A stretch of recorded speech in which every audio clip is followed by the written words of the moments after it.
방금 찬양했던 가사의 제목을 보면 그 어디나 하늘나라라는 그 내용이 있어요. 고개를 드시고요. 그래서 과연 천국이라는 것이 어디에 있느냐? 언젠가는 내가 죽음 이후에 가게 될 그 하늘나라가 천국이겠죠. 그것도 맞고요. 지금 내가 천국의 기쁨과 감사와 즐거움을 누리는 것입니다. 이렇게 대답하는 것이 정확한 대답입니다. 왜냐하면 예수님이 뭐라 그랬습니까? 천국이 너에게 임하였다. 예수님이 사실 천국이에요. 예수님이 이 땅에 오셔서 자기가 복음을 전하면서 천국이 너에게 임하였다 그랬습니다. 그래서 우리 희곡교회 성도님들이 신앙생활 하시면서 항상 신앙생활은 미래도 중요하지만 현재가 없이는 미래가 있을 수도 없어요. 그리고 더더구나 신앙은 과거로 돌아가면 안 됩니다. 예전에 내가 신앙생활을 했었고 그때 내 부모로부터 물려받은 신앙, 또 그때 뜨거웠던 신앙, 그것도 참 좋은 거예요. 근데 신앙생활은 과거도 지나간 일이에요. 하나님이 이 우리의 시간 역사를 어떻게 만들어 놨냐면 과거, 현재, 미래로 만들어 놨어요.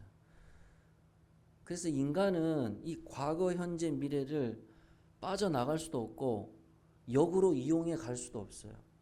우리는 과거를 지나서 현재를 살아가야 됩니다. 그리고 현재를 잘 살아야 우리에게 미래가 주어지는 거예요. 그래서 저와 여러분들은 신앙생활이 언제가 가장 중요하냐? 지금이 가장 중요합니다. 지금 현재 내가 예수를 믿고 지금 현재 여기 있는 곳이 천국이고 지금 오늘 이 주일 예배 드리는 이 시간이 정말로 중요한 거예요. 다음 주는 모릅니다. 다음 주에는 제가 여기에 있을지도 모르잖아요. 천국 갈지 모르잖아요. 그렇지 않습니까? 우리의 앞길은 내일을 알 수 없기 때문에 항상 여러분들이 신앙생활을 할 때 현재성을 가지고 신앙생활을 해 가셔야 돼요. 이제 여러분들이 좀 나이가 있고 연세가 있다 보니 기도 제목이나 이런 여러분들의 삶의 이야기들을 들어보면 대부분이 과거예요. 억울했고 답답했고 힘들었고 그게 여러분의 인생에 없었다는 얘기는 아니지만 그거를 내가 입으로 발선하는 순간 그게 여러분에게 짐이 되고 또 그 이야기를 듣는 사람에게도 부담이 될 수밖에 없는 거예요. 비록 내가 과거에 힘들게 살아온 부분이 있죠. 살아온 내 히스토리가 있어요. 서사라 그래요. 내 인생에 굴곡이 있단 말이에요. 근데 그것을 내가 신앙의 관점으로 그럼에도 불구하고 하나님이 나를 여기까지 인도하셨다. 에베네셀의 하나님. 그게 신앙이거든요. 그렇게 말을 해야 신앙이 나이엔 상관이 없어요. 나이가 들어도 제가 어느 TV를 보니까 권사님인데 은퇴 권사님이요. 나이 90이 넘었어요. 얼굴이 그냥 싱글생글하니 이분은 그 신앙의 유지가 비결이 뭐냐 하니까 성경 암송이래요. 나이 90인데 성경 암송을 얼마나 잘하는지 몰라요. 여러분 시간이 없고 내가 나이가 들었다? 그거 아닙니다. 충분히 여러분들도 말씀은 살아있기 때문에 언제 살아있습니까? 지금 살아있잖아요. 뭐 앞으로는 모른다 그랬잖아요. 과거는 지나갔어요. 지금 내가 하나님 말씀이 믿어지고 지금 하나님 말씀이 살아서 나에게 역사해야 그게 진짜 역사하는 거 아니겠습니까? 아멘이십니까? 자, 지난주에 우리가 말씀을 잠깐 정리하면 야곱이 130세에 드디어 15년 만에 아들 요셉을 만나게 돼요. 얼마나 반가운 얼굴이겠어요. 여러분 죽은 줄 알았던 아들을 15년 만에 만났습니다. 대략. 그러니 야곱이 얼마나 놀랐겠어요. 그런데 그 아들이 애굽의 총리가 돼 있는 거예요. 자기의 짐 보따리 다 싸가지고 자식들 후손들 자자손손 70명 데리고 가나안 땅에서 애굽으로 내려갑니다. 500km입니다. 한 달이 걸려요. 도보로. 그 머나먼 여행을 가서 보니 진짜 요셉이 애굽의 총리가 되는 거예요. 이야, 이게 웬일이냐. 죽은 줄 알았던 아들이 바로 앞에 섭니다. 바로가 야곱의 얼굴을 보니 야, 머리는 하얗죠. 이 얼굴은 주름이 그래서 이게 잘 얼굴도 잘 안 보여. 다리는 절죠. 참 너무나도 약해 보이는 그 노인에게 바로가 나이를 묻는 거예요. 왜 나이를 물었을까요? 야, 인생이 보이는 거예요. 진짜. 어떤 분은 보면요, 그 얼굴 뒤편에 후광이 보이는 분이 계세요. 후광. 후광이 뭐냐면 그게 진짜 빛이 나는 게 아니고 그 얼굴 속에 인생의 희노애락이 쫙 보이는 거예요. 삶에. 참 신기하죠? 어떤 사람은 얼굴에 욕심이 보이는가 하면, 어떤 사람은 혈기가 보이는가 하면, 어떤 사람은 인생에 역사가 보이더라고요. 야, 하나님이 인간을 영적으로 만들었기 때문에 바로가 예수를 믿지는 않지만 야곱의 얼굴을 보면서 야, 이 보통 얼굴이 아닌 거예요. 나이가 몇이냐? 130세입니다. 내 나그네 인생이 험악한 세월을 살았습니다. 야, 이 얼마나 멋진 인생입니까?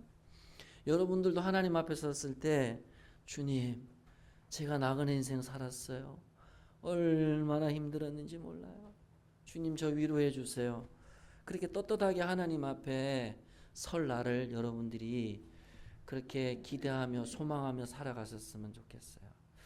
그러고 나서 48장 49장을 넘어오면서 야곱이 그 요셉이 애굽에서 나왔던 에브라임과 므낫세 손자죠. 손자들을 축복합니다. 얘들아, 내가 내 하랍이다. 이 하렙이다. 야, 에브라임과 므낫세를 축복하는 거예요. 그리고 이 에브라임과 므낫세가 앞으로 아주 번창하게 될 것이고, 실제적으로 에브라임이 12지파의 선봉이 돼요. 첫째가 아닌데도. 그러니까 영적인 순위는요, 우리 현재의 순간은 사실은 상관이 없어요. 에브라임이 12지파의 장자 역할을 한다고요. 나중에 여호수아를 통해서 가나안 땅을 정복할 때 보면 가장 도전적이고 가장 믿음 있고 가장 담대한 지파가 에브라임 지파입니다. 다 막 겁이 나가지고 돌돌 떠는데 뭐합니까? 하나님이 믿음으로 우리에게 이 땅을 주셨는데 나갑시다! 에브라임 지파입니다. 아무튼 이 할아버지가 손자들에게 축복하는 거예요. 여러분들도 손자 보면 손자가 교회를 안 다녀도 여러분 축복하세요. 자녀들 눈치 보시면 안 되고, 자녀들이 예수 안 믿어도 할아버지가 축복하고 이 아이의 미래에 대해서 계속 여러분들이 기도로 선포하면요, 그 아이들 인생이 그렇게 나아간단 말입니다. 그런 믿음을 우리가 가지고 살아가야 돼요. 그리고 나서 49장에 보면 야곱이 이제 12명의 아들들을 차례로 축복을 해요. 그 49장을 여러분들이 나중에 읽어보면 야, 12명의 아들의 각각의 장점과 단점이 다 있잖아요. 사람은 완벽하지 않지만 아무튼 이 아버지로서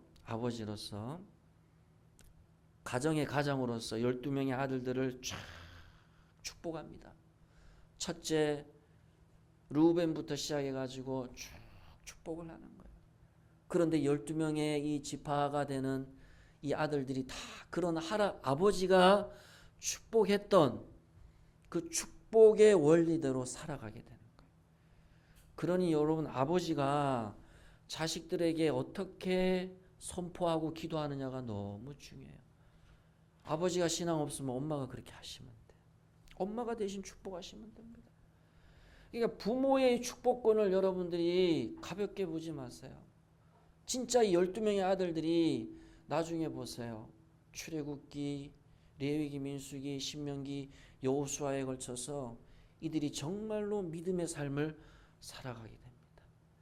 여러분의 가정들도 후손들도 그렇게 축복한 대로 되는 거예요. 내 자녀, 내 손자, 뭐 장난감도 많이 사주면 좋겠지만 여러분들에게 있어서 가장 좋은 유언은 뭐냐 하면 기도입니다. 기도를 많이 해주시고 기도를 많이 심으세요. 여러분 풀에다가 꽃나무에다가 물을 줘도 흡족히 주라면서요. 많이 주라잖아요.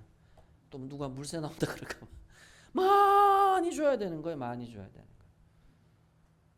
그래야 이게 씨앗에서 순이 나오고 가지가 뻗어가지고 아주 우렁차게 열매를 맺게 되는 겁니다. 그러니 자식이 축복의 인생이 되려면 부모가 믿음이 좋아야 됩니다. 부모가 진짜 풍성해져야 돼요. 하나님으로부터 풍성한 복을 받아야 자식들에게 풍성한 복을 물려줄 수가 있는 겁니다. 그리고 나서 49장 끝절에 보면 야곱이 이제 147세, 애굽에 내려왔을 때가 130세고 고센이라고 하는 라암셋에서 17년을 더 삽니다. 그리고 야곱이 147세의 생을 마감하게 돼요. 야곱이 이제 생을 마감하게 되면서 이제 남겨져 있는 12명의 아들들이 어떻게 살아야 됩니까? 야, 이제 우리 아버지 천국 갔다. 우리에게 믿음의 유산을 주었고 우리가 그 믿음의 유산대로 열심히 우리가 화해하며 의의 좋게 잘 살아갑시다. 그렇게 하면 좋겠지만 우리가 읽었던 본문을 보게 되면 그렇지가 않아요. 야, 참 이 믿음의 여정이라는 것이 그만큼 굴곡이 많습니다.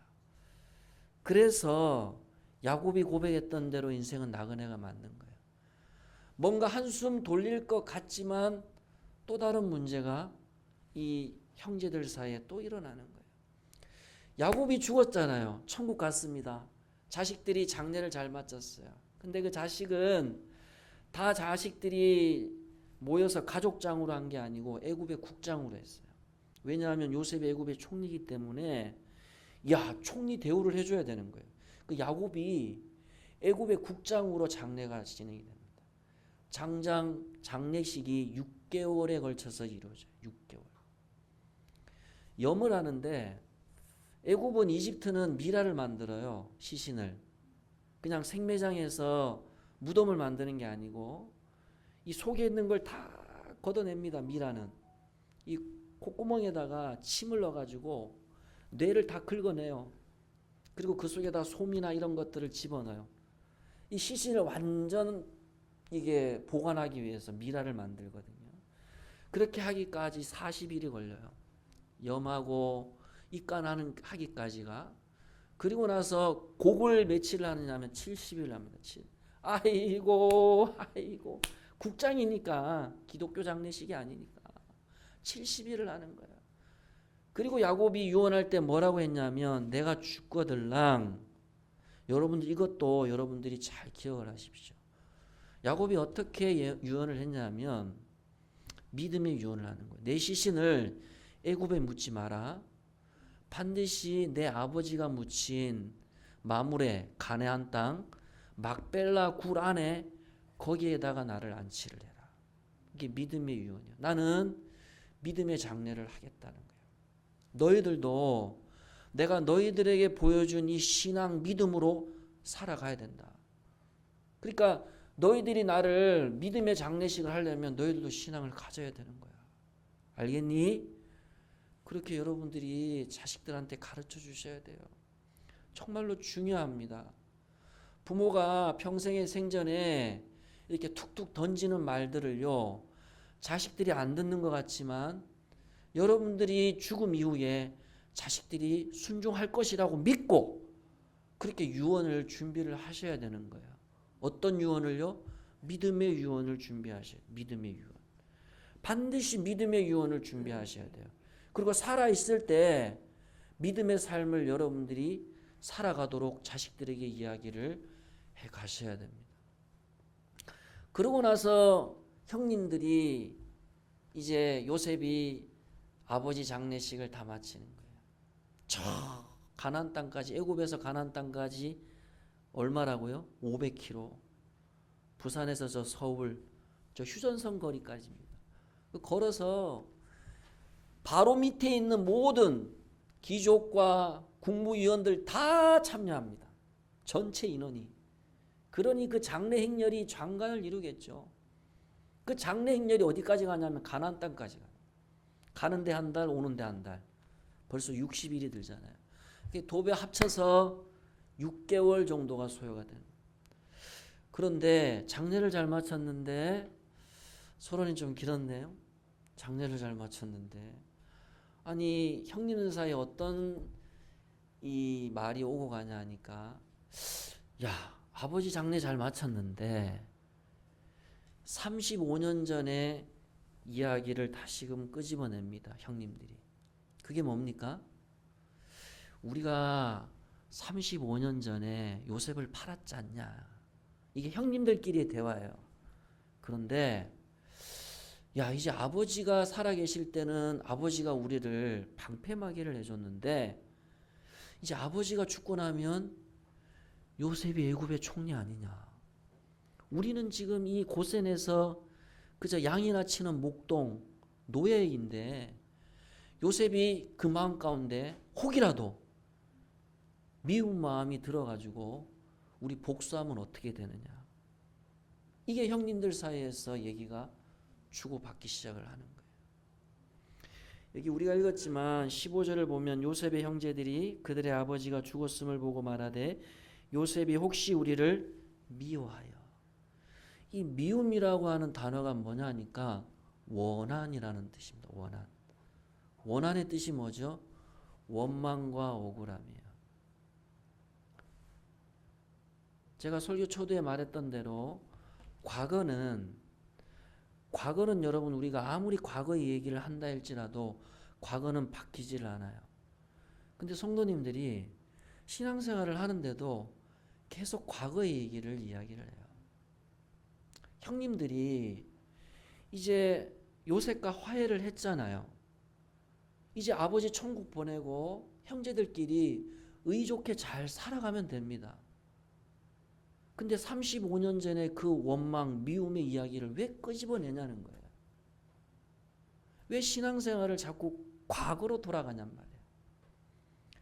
저와 여러분들이 현재를 살아갈 때에 내 신앙이 회복이 되고 또 여러분의 가정의 가족이 회복이 되고 성도 간의 관계가 회복이 되고 내 이웃 간의 관계가 회복이 될 때에 가장 중요한 원리 중에 하나가 뭐냐 하면 과거를 절대 말하지 말라는 얘기예요.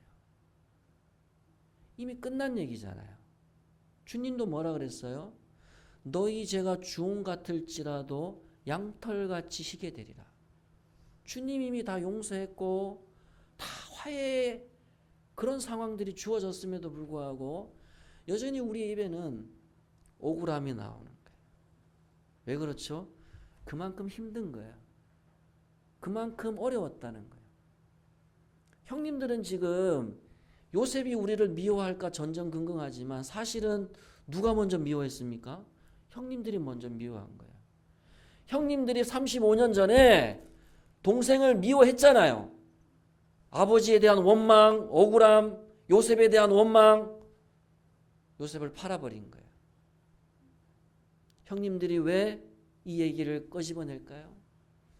정확하게 말하면 과거의 그 사건, 실수, 아픔이 하나님 앞에서 용서가 안 된 거예요. 우리는 영적인 사람들이잖아요. 우리는 믿음의 원리를 따라 살아가는 자들이에요. 우리는 현재를 살아가고 주님의 용서와 은혜 속에 살아간다 하지만 여러분이 지금까지 살아오면서 지난 과거의 이야기가 계속 나오고 누구 얼굴을 보면 원망이 자꾸 나와. 미움이 자꾸 생겨.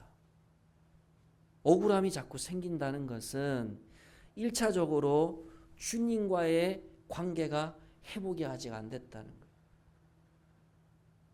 진짜 여러분 보세요.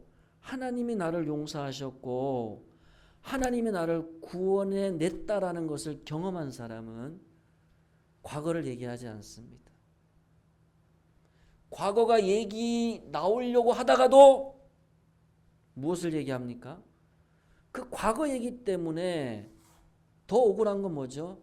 현재 하나님께서 나에게 주신 은혜와 복들을 우리가 놓치고 있다는 거예요. 제가 그래서 성도님들의 기도 제목이나 상황들을 보면, 이야, 10가지 중에 9가지는 감사할 제목이고 한 가지가 좀 아픔인데 그 한 가지를 보고 있는 거예요. 여러분이 아무리 과거 얘기를 얘기한다 할지라도 과거로 돌아갈 수 없어요. 신앙은 우리가 현재를 살아야 되고 앞으로 우리가 미래를 향해서 전진해 가야 되는 것이지, 예전에 당신 때문에 이렇게 된 거 아니가 후회하고 원망하고, 그게 남편이 됐든 아내가 됐든 자식이 됐든 교회 성도가 됐든 과거의 얘기를 여러분 입에서 제거하십시오. 그렇게 해야지만이 우리의 신앙이 회복이 될 수가 있습니다. 그리고 이게 회복이 되지 않잖아요. 주님이 나를 용서하지 주지 않았는데 내가 누구를 용서하겠어요? 그 형님들이 고센에 와서 요셉을 만났잖아요. 성경에 보면 겉으로 봤을 때 요셉과 의좋게 잘 지내는 것 같았지만 35년 전의 얘기를 또 꺼낸다는 건 뭐죠? 고센에 살면서 늘 두려움 가운데 살았다는 거예요. 형님들이.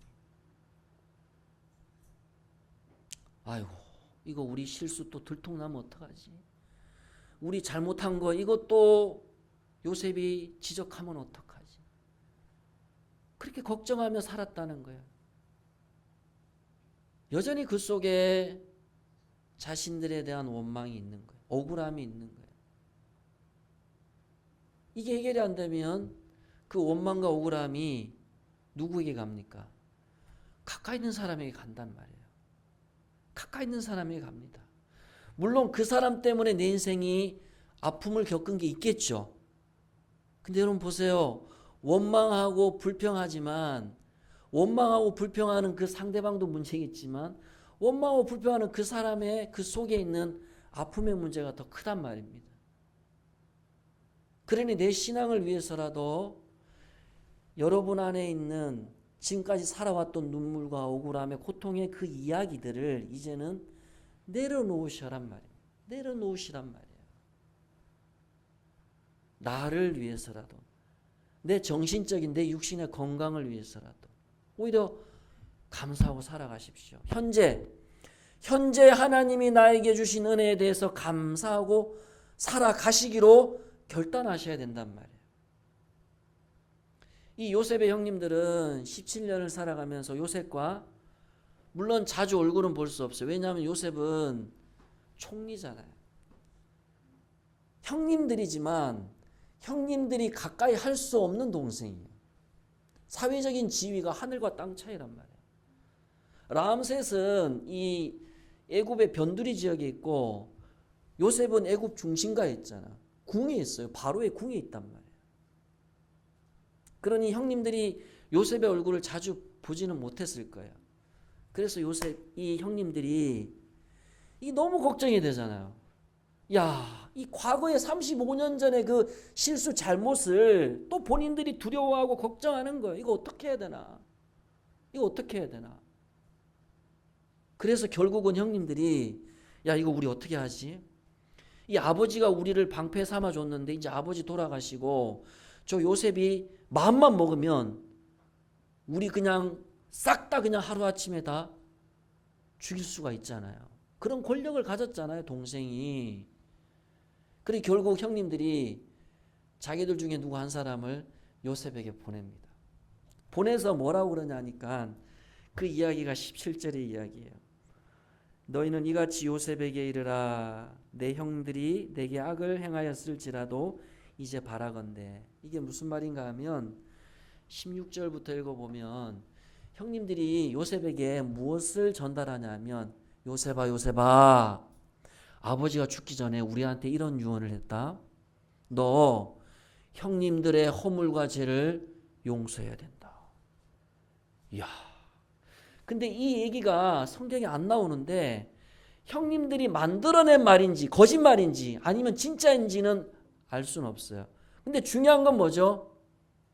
형님들이 35년 전에 그 형님들이 아니다라는 것은 분명히. 왜냐하면 진짜 자기들의 잘못을 인정하고 있어요. 17절을 읽어보면. 제가 끝까지 읽어볼게요. 너희는 이같이 요셉에게 이르라. 내 형들이 내게 악을 행하였을지라도 이제 바라건대 그들의 허물과 죄를 용서하라. 아버지가 이렇게 유언을 했다는 거예요. 하셨나니 당신 아버지의 하나님의 종들인 우리 죄를 이제 어떻게 하라고요? 용서하라. 너도 아버지 하나님 믿고 우리도 아버지 하나님 믿지 않느냐? 우리 같은 종 아니냐? 이제 형님들이 좀 친한 척 하는 거예요. 요셉에게. 좀 봐달라는 거예요. 35년 전에 우리가 너 팔았잖아. 미안하다. 그게 안 되니까 아버지 이름을 내세워가지고 아버지가 이렇게 유언했다. 용서해달라고. 용서해달라고. 우리 죄를 용서해달라고 하며 요셉이 그들이 그에게 하는 말을 들을 때 어떻게 했다고요? 울었다는 거예요. 왜 울죠? 요셉 다 용서했단 말입니다, 여러분. 요셉은 이미 끝난 문제란 말이에요. 형님들의 신앙이 치유가 안 되고 있는 거예요. 끝난 문제인데 형님들이 사람을 보내가지고 그것도 안 되니까 18절에 보십시오. 그의 형들이 또 친히 와서 요셉 앞에 어떻게 했다고요? 엎드립니다. 이르되 우리는 당신의 종들이. 처음에는 사람 보내가지고 아버지가 우리 용서하라고 했다. 요셉아 우리 용서해줘. 우리 죄와 허물을 용서해줘. 그렇게 했는데 형님들이 그것도 모자라서 다 찾아갑니다. 요셉한테.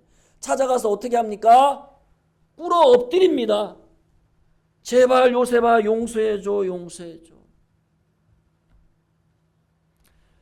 여기서 우리가 알 수 있는 게 뭐죠?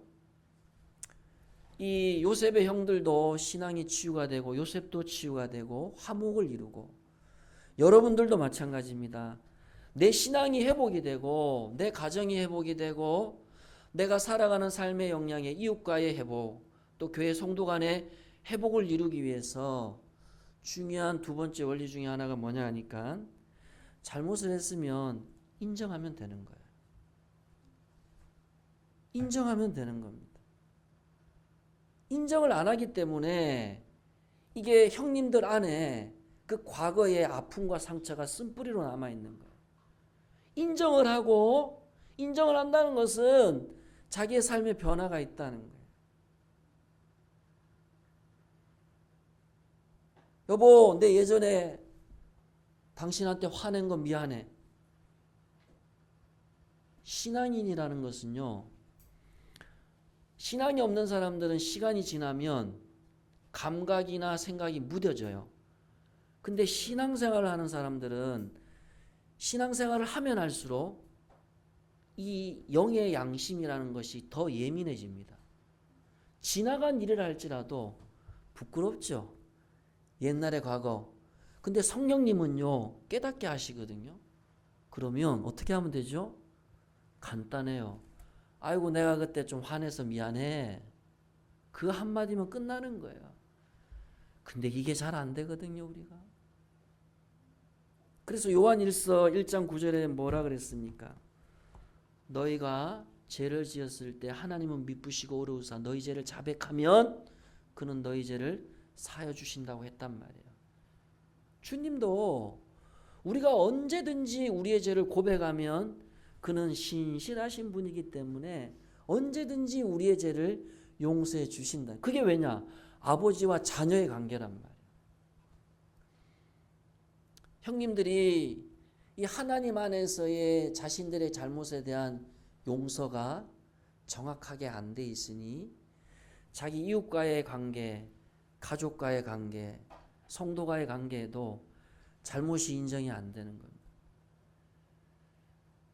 그게 물론 가까운 사이일 때는 진짜 찾아가서 형님들처럼 잘못을 고백하는 것도 괜찮아요.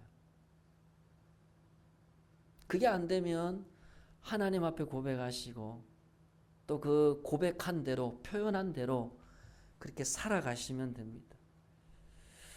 요셉의 형님들이 요셉이 베풀어준 그 은혜에 감사하고 그 고센 땅에 살면서 이들의 신앙이 35년 전의 신앙에서 완전히 변화가 된 거예요. 지금 형님들의 나이가 60대 초반입니다. 요셉이 50대 초반이고 이제 나이도 먹을 만큼 먹었어요. 그죠? 인생 반 지났습니다. 근데 이 나이에 내가 무슨 지금 와가지고 잘못을 인정하고 사과를 합니까? 그러는데 아니에요, 여러분. 사과할 수 있으면 사과해 보세요. 사과하잖아요. 사과하는 순간 그 사람과의 관계가 정말로 이전에 경험하지 못했던 것과는 차원이 다른 풍성한 관계가 됩니다. 그 한마디 때문에. 사과 한마디 때문에 가정이요, 평안이 풍성해진다니까요. 그게 아빠가 됐든 엄마가 됐든 자식이 됐든 누군가의 그 사과, 진심 어린 사과, 자기 인정, 너무 내 자존심 내세우지 말고. 이게 주님이 우리에게 주신 축복이고 기회거든요.